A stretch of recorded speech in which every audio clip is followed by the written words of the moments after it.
తరతరాలుగా మన దేశంలో స్త్రీలు దైవంతో సమానం. ఆమెను పూజిస్తారు, ఆమెకి గౌరవం ఇస్తారు.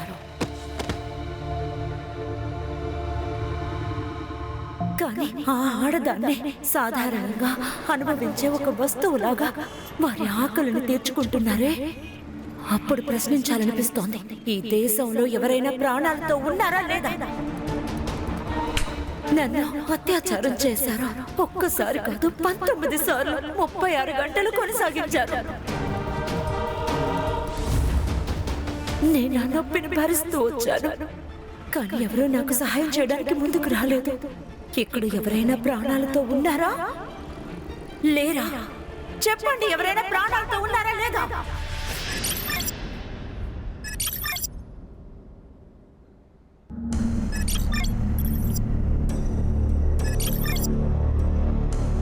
మగవాళ్ళు ఎవరు ప్రశ్నలు అడగరు, ఆడవాళ్ళు మాత్రం అడుగుతారు.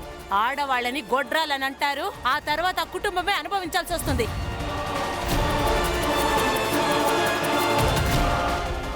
నీ వల్ల నా కొడుకుతో ఒక బిడ్డను కనలేకపోతే వాడు తప్పేముంది?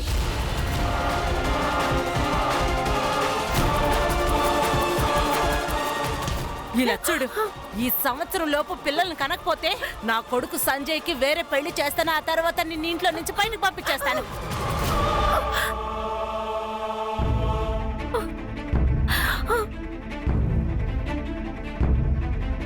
ప్రతి ఒక్క కాయిన్కి 2 పక్కం ఉండేలాగా. తర్వాత అమ్మాయిలు మాత్రం తక్కువ కాదు.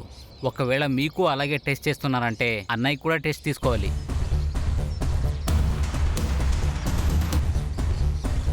వదినా, మీకోసం మీరు ఎప్పుడు చాలా ధైర్యంగా ఉండాలి. ఒకవేళ మీరు అలా ధైర్యంగా ఉండలేదంటే ఎవరు మీకు సపోర్ట్గా నించోరు. నాకు బిడ్డ పుట్టకపోతే లోపం నాలోనే ఉండాలా? నేను మాత్రమే శిక్ష ఎందుకు అనుభవించాలి? విను, చెప్పులు ఖరీదు ఎక్కువైనా సరే దాన్ని నెత్తి మీద పెట్టుకో, అర్థమైందా?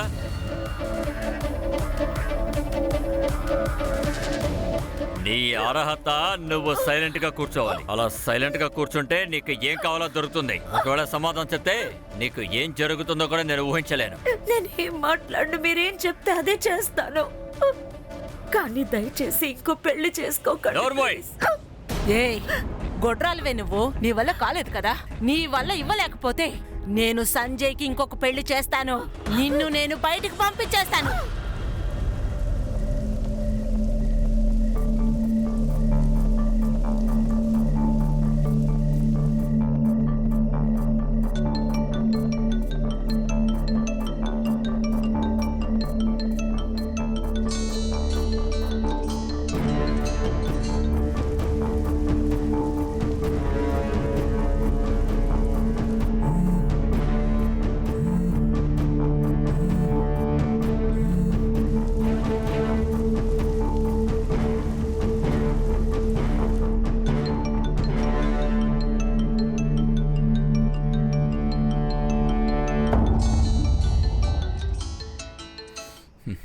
హలో సంజయ్, నన్ను క్షమించండి ప్లీజ్.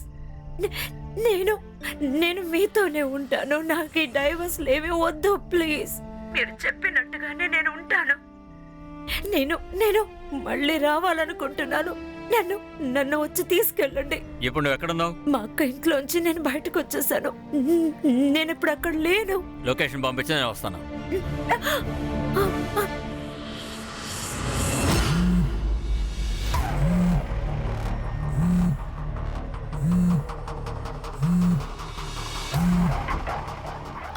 హలో, ఎక్కడున్నావు?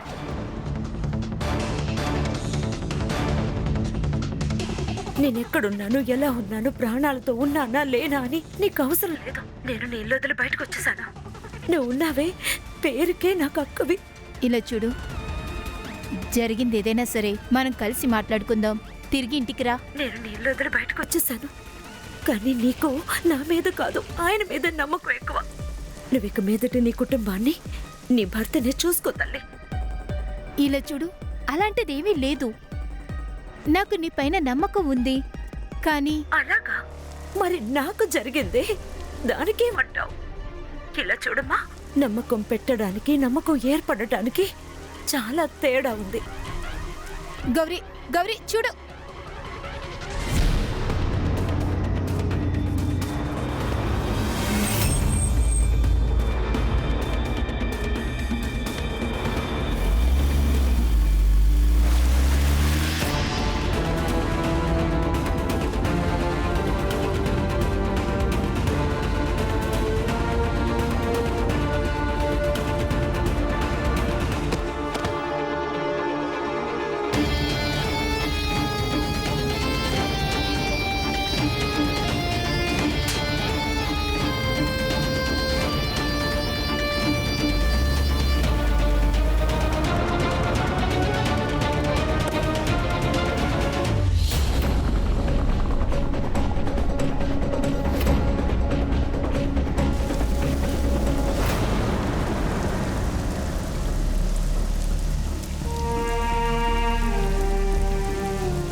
ఏమండి ఏమండి ఓ ఎవరు మీరు చెప్పండి ఎవరండి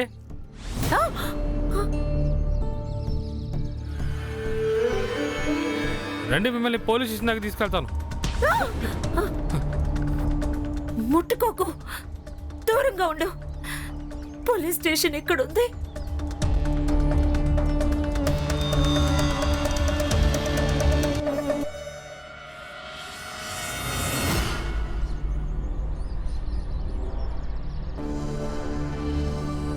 సార్ మేళతాళాలతో పెళ్లి చేసుకొస్తున్నారు, తర్వాత గొడవలు ఆడుకొని మనల్ని ఇరికిస్తున్నారు. ఇంటింటికి ఓ కథ ఉంది పాటిల్ బాబు. ఈ పెళ్ళుందే ఇది జోదం.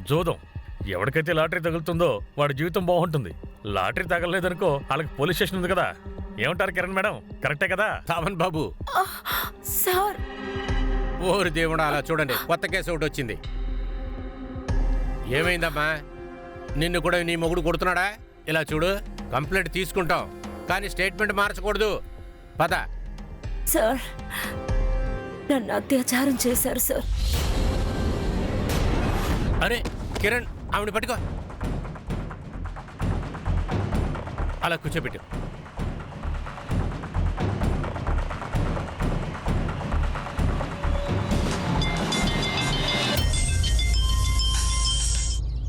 హలో పాటిల్, ఒక్కరోజు పోలీస్ స్టేషన్ నువ్వు చూసుకోలేవా? సార్, రేప్ కేసు ఒకటి వచ్చింది సార్. అమ్మాయి పరిస్థితి చాలా అధ్వానంగా ఉంది సార్. ప్రాణాలతోనేగా ఉంది. అవును సార్. ఆవిడని కూర్చోబెట్టు. మళ్ళీ కాల్ చేసి డిస్టర్బ్ చేయొద్దు. ఇలాంటి కేసులు ఎన్ని చూస్తుంటావు, కొత్తదండి.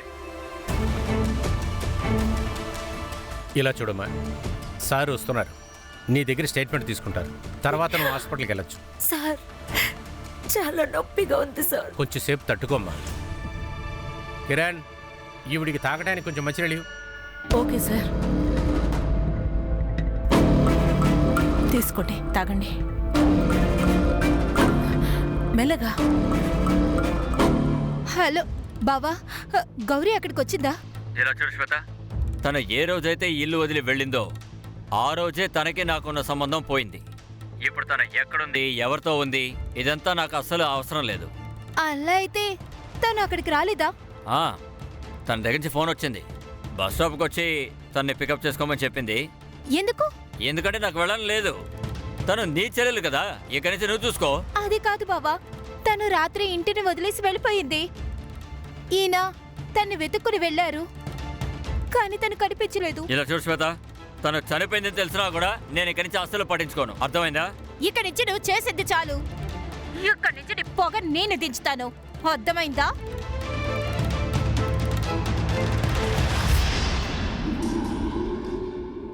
అరుణ్ గౌరీ గురించి చెప్పింది అదంతా నిజం కదా? ఇలా చూడు, అయితే తను చెప్పింది కరెక్టే, నేను చెప్పింది తప్పైతే నువ్వు ఒక పని చెయ్యి, ఆవిడ్ని ఇక్కడ రమ్మని చెప్పు, నేను ఆవిడ దగ్గర క్షమాపణ అడుగుతాను.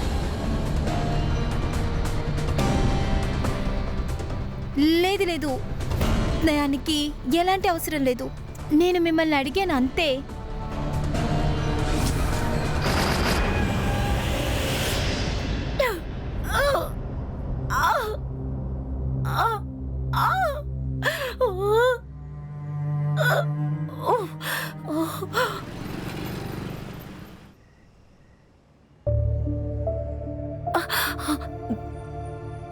సార్ అది పెద్ద సార్ ఎప్పుడు వస్తారు? ఉండు నేను చెప్తాను. బాబు ఆ లేడీ సంగతి ఏం చేద్దాం? అరే ఇదేంటే పెద్ద తలకనైపోయింది. ఆవిడికి మనం సహాయం చేయకపోతే మనం సస్పెండ్ అవుతాం. అలాగే సార్ చెప్పకుండా చేశామంటే అప్పుడు కూడా సస్పెండ్ అవుతాం. కిరణ్, మీరు పెట్రోలింగ్కి బయలుదేరండి, నేను చూసుకుంటాను. కానీ అరే వెళ్ళమ్మా, లేకపోతే దానికోసం మళ్ళీ తిట్లు తినాలి. అలాగే. ఇలా చూడమ్మా, నువ్వు ఇప్పుడు వెళ్ళు. సార్ ఈరోజు రారు. ఈరోజు వాళ్ళ అబ్బాయికి పుట్టినరోజు.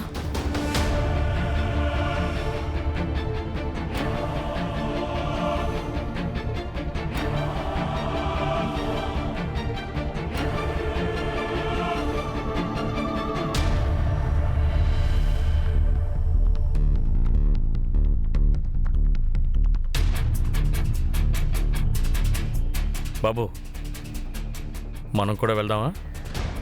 సరిగ్గా చెప్పావు, పద వెళదాం. ఓరే అన్న, తొందరగా బయలుదేరు. ఎంతసేపు చేస్తావు? చూడు ఎంత లేట్ అయిందో. వస్తున్నా వస్తున్నా అప్పటి నుంచి చెప్తున్నావు నాగా.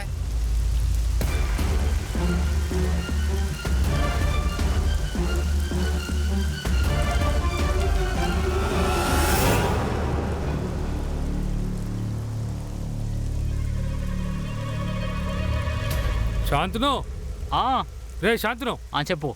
అదేం లేదు, ఈరోజు నా బండి తీసుకురాలేదు, కాస్త ఇంట్లో డ్రాప్ చేస్తావా? కూర్చో. అయినా నువ్వెందుకు బండి తేలేదు? అరే అదేం లేదు, నిన్న పార్టీలో ఎక్కువ తాగినందుకు తీసుకురాలా, హ్యాంగ్ ఓవర్ అయింది. ఇలా చూడు, తాగేదంతా తక్కువ చేసుకో, లేకపోతే చనిపోతావు.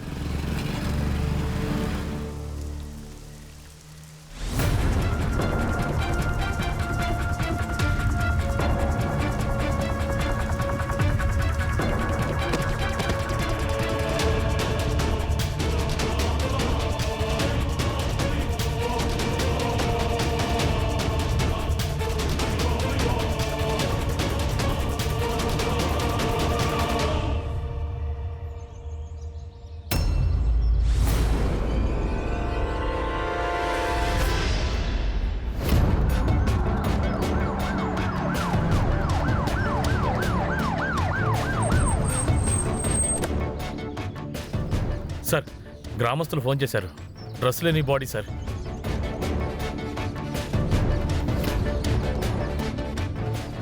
సార్, ఈ అమ్మాయి సార్ నిన్న రాత్రి రేప్ కంప్లైంట్ ఇవ్వడానికి వచ్చింది. ఏంటి? అవును సార్.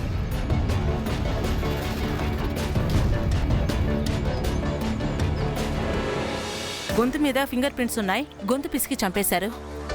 ఓ పని చేయండి, బాడీని పోస్ట్మార్టం పంపించండి, అప్పుడేం చేయాలో ఆలోచిద్దాం. సార్, నిన్న రాత్రి ఈ అమ్మాయి పోలీస్ స్టేషన్కి వచ్చిన విషయం, మన కంప్లైంట్ తీసుకునే విషయం, ఇది బయటికి తెలిసిందంటే మన పని అయిపోయినట్లే. సార్ సస్పెండ్ అయిపోకూడదు సార్. సరేనయ్యా, ఓ మాట్లాడకు, నాకు అర్థమైందిలే, నాకు ఏం చేయాలని అర్థం కావడం లేదు. పదా. సార్, ఇలాంటి దారుణమైన పరిస్థితిలో ఒక అమ్మాయి బాడీ దొరికింది. ఈ అమ్మాయికి ఎటువంటి న్యాయం ఇప్పిస్తారా మీరు? ఏదైనా సమాధానం చెప్పండి సార్. ఓరి నాయన, కాస్త గమ్మున ఉండవయ్యా, మేము ఇప్పుడే కదా వచ్చాము. ముందు ఇన్వెస్టిగేషన్ జరుగుతుంది, ఆ తర్వాత ఎఫ్ఐఆర్ రాస్తాము.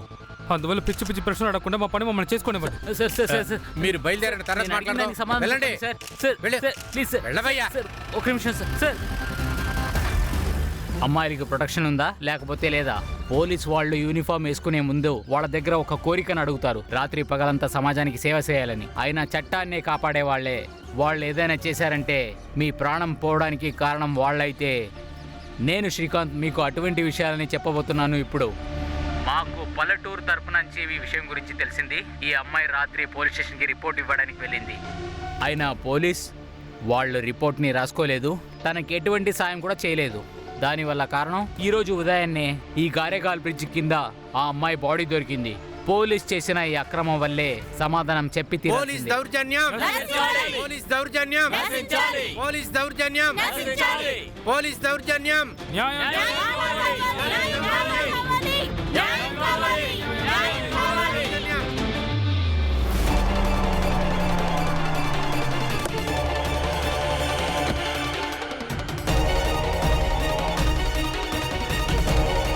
ఈ స్టేషన్ ఇన్ఛార్జ్ ఎవరు? నేనే. ఓ మీరేనా? పిఐ విజయ్ సాగడే. నేనెవరో తెలుసా? Sunil Kedkar. Senior inspector Sunil Kelkar. Sir. ఇప్పుడే ఈ స్టేషన్ ఫుటేజ్ చూడాలి, సీసీటీవీ ఫుటేజ్. తప్పకుండా సార్. పాటిల్ సార్ వెళ్ళి టీ తీసుకురాపో. హలో సార్, టీలు కూల్ డ్రింక్లు తర్వాత చూసుకోవచ్చు. ముందు సార్ సీసీటీవీ ఫుటేజ్ చూడాలనుకుంటున్నారు, అది కూడా వెంటనే.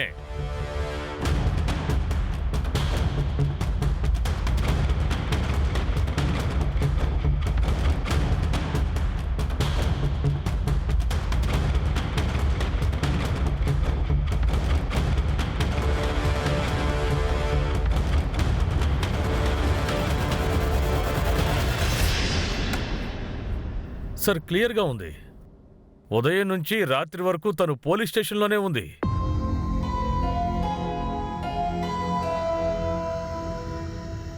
ప్రజలకు మనమంటే నమ్మకం ఉంది. అరే మనం ఎందుకని యూనిఫామ్ వేసుకుంటాం?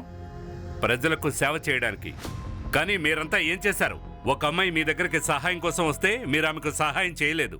ఆమెను మెడికల్ నీడ్స్ కోసం హాస్పిటల్కి తీసుకెళ్లలేదు. ఆమె దగ్గర నుంచి స్టేట్మెంట్ కూడా తీసుకోలేదు. మీరు ఎక్కడికి వెళ్ళిపోయారు? సార్ ఆ రోజు నా కొడుకు బర్త్డే, అందుకే ఆ రోజు నేను. సీసీటీవీ ఫుటేజ్ ఇంకా ఈ ముగ్గురి రిపోర్ట్ సిపి సార్కి పంపించండి. Okay sir. ఈ ముగ్గురి సస్పెన్షన్ నాకు కావాలి.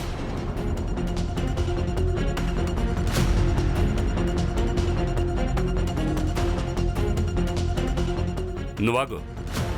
నీ పేరేంటి? కానిస్టేబుల్ కిరణ్ సూర్య. సస్పెండ్ అవ్వాలా? వద్దు సార్. మాకు హెల్ప్ చేస్తావా? Yes sir. ఆ అమ్మాయి నీతో ఏదో మాట్లాడు నేను చూశాను. Yes sir. నీతో ఏం చెప్పింది? వాళ్ళకి వాళ్ళ అక్కకి ఏదో గొడవ పడిందని చెప్పింది. కోపంలో వాళ్ళు ఇల్లు వదిలి బయటకు వచ్చేసారు. వాళ్ళు ఇల్లు వదిలి బయటకు వచ్చేసరికి ఒక కార్ అతను లిఫ్ట్ ఇచ్చాడు. లిఫ్ట్ ఇస్తానని చెప్పి కార్లో తీసుకెళ్లిపోయాడు. అతను ఆమెను రేప్ చేశాడు. తను ఒంటరిగా ఉందా? అవును సార్. అతను ఒంటరిగా వచ్చాడని చెప్పింది. ఆమెకు తెలిసిన వాడేనా తను? లేదు సార్, దాని గురించి చెప్పలేదు. ఆ అమ్మాయి వాళ్ళక్కతో ఏదో గొడవ జరిగిందని చెప్పింది కదా? అవును సార్. ఇప్పుడు ఈ దెయ్యం యువరాణిని మింగేస్తుంది.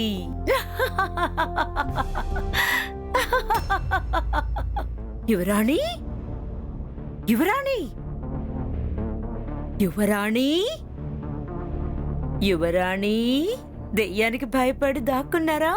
దాక్కు. నేను ఈ దయ్యాన్ని తినొచ్చా? ఎవరికేది తెలియకుండా చూసుకుంటాను. బావా, బావా వదులు, బావా వదలండి, వదలండి, బావా వదలండి. గౌరీ, బావా, గౌరీ, నువ్వేం చేస్తున్నావు? ఇలా చూడు, నా పెళ్ళామంటే నాకు చాలా ఇష్టం. ఇలాగంతా చెయ్యకు గౌరీ. ఇక్కడ ఏం జరుగుతుంది? మంచిదే, నువ్వు వచ్చేసావు. నువ్వే చూసావు కదా ఏం చేస్తుందని. నాతో పాటు తప్పుగా ప్రవర్తించింది. తర్వాత తను చెప్పింది ఎవరికి ఏది తెలియకుండా చూసుకుంటాను, శ్వేత కూడా చెప్పనని. చివరిగా అక్క జీవితాన్ని నాశనం చేయాలనుకున్నావా? అక్క ఏం జరిగిందంటే, నువ్వు నా చెల్లెలైనందువల్ల ఈ ఇంట్లో ఉండటానికి నీకు చోటిచ్చాను. కానీ నా కుటుంబాన్ని నాశనం చేయాలనుకున్నావుగా? ఇప్పుడే నాకు తెలుస్తుంది నువ్వే ఏదో తప్పు చేశావు. అందుకే బావని ఇంట్లో నుంచి పంపించేశారు. ఎక్కడికైనా వెళ్ళి చావచ్చు కదా. చచ్చిపోతాను, ఎక్కడికైనా వెళ్ళి చచ్చిపోతాను, కానీ మళ్ళీ తిరిగి రాను. ఇది నా కెళ్ళనుకుని సహాయం అడగడానికి వచ్చాను. ఏ భర్త కోసం నువ్వు నన్ను అనుమానిస్తున్నావో వాడెంత పెద్ద మృగం అని కాలమే సమాధానం చెప్తుంది. సార్ బహుశా తను ఇక్కడి నుంచి బయలుదేరిన తర్వాత అతన్ని రేప్ చేసుంటారనిపిస్తోంది. అందులో వాళ్ళ బావ కూడా ఉండుంటాడేమో. లేదు ఖాన్, తను లిఫ్ట్ అడిగింది. కారులో ఉన్నది తన మావయ్య అయి ఉంటే తను కారు ఎక్కేది కాదు. డిఎన్ఏ రిపోర్ట్ ఏమైంది? సార్, ఏంటిది? తను ఒక్కడే అని చెప్పింది. ఇందులో మల్టిపుల్ సిమెంట్స్ ట్రేసెస్ ఉన్నాయి. గ్యాంగ్ రేపా? ఈ అమ్మాయి ఐడెంటిఫికేషన్, పేరు, అడ్రస్ ఏమైనా దొరికిందా? లేదు సార్. అమ్మాయి ఏమీ చెప్పలేదు. వాళ్ళ ఇంట్లో వాళ్ళు ఎవరు వెతుకుంటూ రాలేదు. ఏ స్పాట్లో లిఫ్ట్ ఇచ్చారంట? Mahul bus stop. Sangram, so అమ్మాయి ఫోటోగ్రాఫ్ తీసుకో. చుట్టుపక్కల ఎంక్వైరీ చేయి. ఈ ఏరియాకి చెందిన వాళ్ళైతే ఖచ్చితంగా తెలుస్తుంది. సీసీటీవీ ఫుటేజ్ని బట్టి ఉదయం తాను 10 గంటలకి పోలీస్ స్టేషన్కి వచ్చింది. రాత్రి 9 గంటకే ఇక్కడి నుంచి వెళ్ళింది. దారిలో తనకు పెయిన్ ఎక్కువైంది. అప్పుడు దగ్గరలో ఉన్న హాస్పిటల్కి వెళ్ళి ఉంటుంది. వెళ్లే దారిలోనే ఈ ఇన్సిడెంట్ జరిగి ఉండొచ్చు. అయితే ఆ రేపిస్టులందరూ కూడా తెలిసిన వాళ్ళు అయి ఉంటారు. ముందు వాళ్ళు తను కిడ్నాప్ చేశారు, రేప్ చేశారు, తర్వాత చంపేశారు. ముందు ఈ అమ్మాయి ఎవరో పోలీస్ స్టేషన్ నుంచి బయటకు వచ్చిన తర్వాత నిజంగా తనకేం జరిగిందో కనిపెట్టాలి. సార్ ఇది సింగిల్ రోడ్ సార్. ఈ రోడ్ 50 కిలోమీటర్లు అడవి గుండా వెళ్ళి హైవేలో కలుస్తుంది. అలాగే ఇటువైపు ఒక గ్రామం ఉంది, హాస్పిటల్ ఉంది. తనకి నొప్పిగా ఉండడం వల్ల అంటే తను హాస్పిటల్కి వెళ్ళుంటుంది. హర్ష, సార్ సీసీటీవీ చెక్ చేయి. ఈ ఏరియాలో ఉందా? సార్ ఇక్కడేమీ లేదు, ఈ గ్రామానికి ముందు వెళ్తే ఉంటుంది. హర్ష, సీసీటీవీ చెక్ చేయి, ఫుటేజ్ కలెక్ట్ చేయి. Yes sir. తర్వాత హాస్పిటల్ పక్కన షాప్స్ గానీ చిన్న కొట్టు గానీ ఉంటే వాళ్ళతో మాట్లాడు. వాళ్ళు ఏదైనా చూసారేమో కనుక్కో.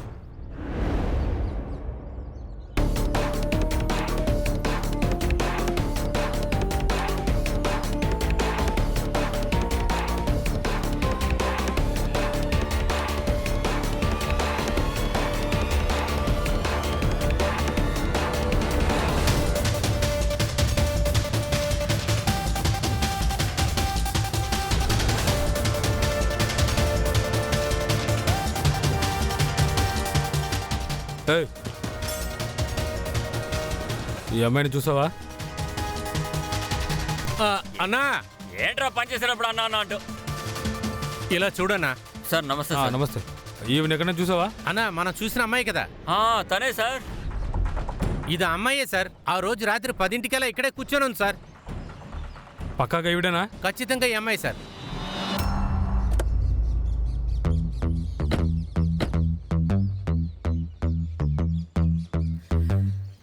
సార్ ఇక్కడే sir Gauri crime spot. Sir ఇక్కడే సార్ గౌరీ డ్రెస్ లేకుండా డెడ్ బాడీ దొరికింది. సార్ ఇంత ఓపెన్ ప్లేస్లో డెడ్ బాడీ దొరికిందంటే తన రేపు ఇక్కడ జరుగుండదు.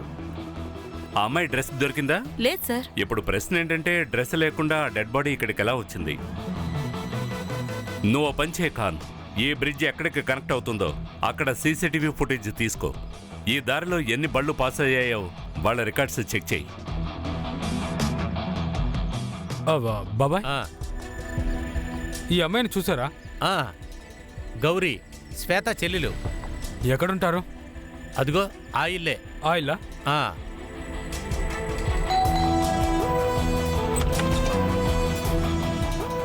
శ్వేత, అవును. ఈవిడ మీ చెల్లా? అవును సార్. ఎందుకు, ఏమైంది? ఈవిడ్ని మర్డర్ చేశారు. ఏంటి? సో ఈవిడ గౌరీ యొక్క శ్వేత, ఈవిడ హస్బెండ్ అరుల్. ఇంట్లో టీవీ ఉంది కదా, న్యూస్ చూసుంటారే. ఇంటికి న్యూస్ పేపర్ వస్తుందిగా, చదవడం తెలుసా తెలీదా? ఎందుకు కంప్లైంట్ ఇవ్వలేదు? సార్ అది వర్క్లో బిజీగా ఉన్నాం. మేము ఎటువంటి టీవీ చూడలేదు, న్యూస్ పేపర్ చదవలేదు. పనిలో అంత బిజీనా? ఒకరు ఇల్లు వదిలి వెళ్ళిపోయారు. నీకు తనకి గొడవ జరిగింది కదా? అవును సార్, కానీ అది మామూలు గొడవే, పెద్ద గొడవేమీ కాదు సార్. ఓ, నార్మల్ గొడవ. ఎంత తేలిగ్గా చెప్తోందో. తను నీ చెల్లిలేగా? అవును సార్. ఇతను తన మీద చేయి చేసుకున్నాడు. లేదు సార్, లేదు, నేను కొట్టలేదు సార్. సార్ సార్ నేను చెప్తాను సార్. అదేంటంటే ఆ రోజు నా కూతురు తను గౌరీ బెడ్రూమ్లో ఆడుకున్నప్పుడు గౌరీ తల మీద దుప్పటేసుకుంది సార్. నేను అనుకున్నాను ఈవిడని. నేను వెళ్ళి ఆవిడ్ని పట్టుకున్నాను. తర్వాత తెలిసింది అది గౌరీ అని. తర్వాత వదిలేశాను. తను నన్ను గట్టిగా పట్టుకుంది సార్. అవును సార్. సార్ ఆ రోజు ఇలాగే జరిగింది సార్. ఇంతకు మించి ఏం జరగలేదు సార్. సార్ నాకేమనిపిస్తుందంటే ఆ సంజయ్ ఇలా చేసి ఉంటాడు సార్. తను ఆవిడ్ని కొడతాడు సార్. నాకేమనిపిస్తుందంటే సంజయ్ హత్య చేసి ఉంటాడో. గౌరీకి ఫోన్ చేసావా? చేశాను సార్, కానీ తన నెంబర్ ఆఫ్లో ఉంది. గౌరీ నెంబర్ తీసుకోండి. వీళ్ళిద్దరి నెంబర్లు కూడా తీసుకోండి ఎమర్జెన్సీకి. సంజయ్ ఫోన్ నెంబర్ ఇవ్వు, తన అడ్రస్ కూడా ఇవ్వు.